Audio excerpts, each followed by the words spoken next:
Unconscious bias is a powerful yet quiet performance killer. It literally makes us do things we didn't mean to do, say things we didn't mean to say, and sometimes even offend people without understanding how we offended them.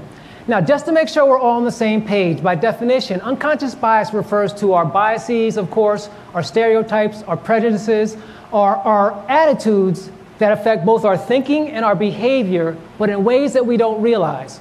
It affects our thinking and behavior in ways that are invisible to us and doesn't allow us to necessarily make any corrections to that behavior before it creates problems.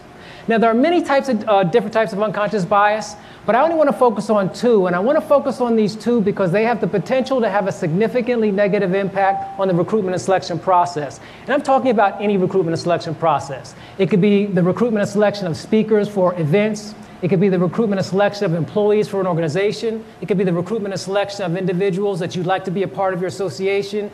Anytime that we are actually going after people, making some evaluations relative to those people, and seeing if they'll be a good fit for our organization, there's two types of unconscious bias that can have a negative impact on that process without us even realizing it. The first is what we call affinity bias. And affinity bias is based on a very simple concept and a very interesting one, and that is, as human beings, we have a natural tendency to gravitate toward those we perceive to be most like ourselves, and therefore away from those we perceive to be less like ourselves. Put another way, we like to hang out with people who look like us, walk like us, talk like us, think like us, and act like us. It really is that simple.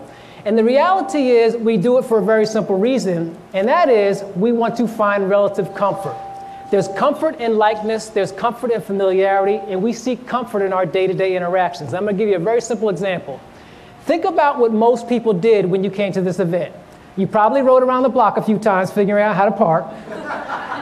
Once you figured that out, you went down into that garage, you came upstairs and tried to figure out where this event was. Once you figured out you had to keep coming up the stairs, you came in, you went to registration, and then when you came in here, what's the first thing most people did, and particularly those who were alone? You looked for people you knew. You tried to find some familiarity, and the reason is that there is comfort in familiarity. The way I like to say this is that familiarity breeds comfort. It also breeds contempt, but that's a different presentation.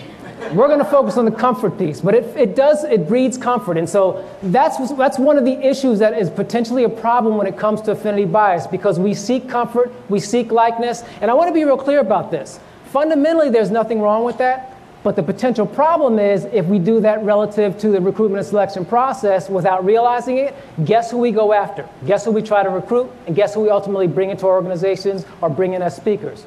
People who look like us, walk like us, talk like us, think like us, and act like us. So that's one potential problem.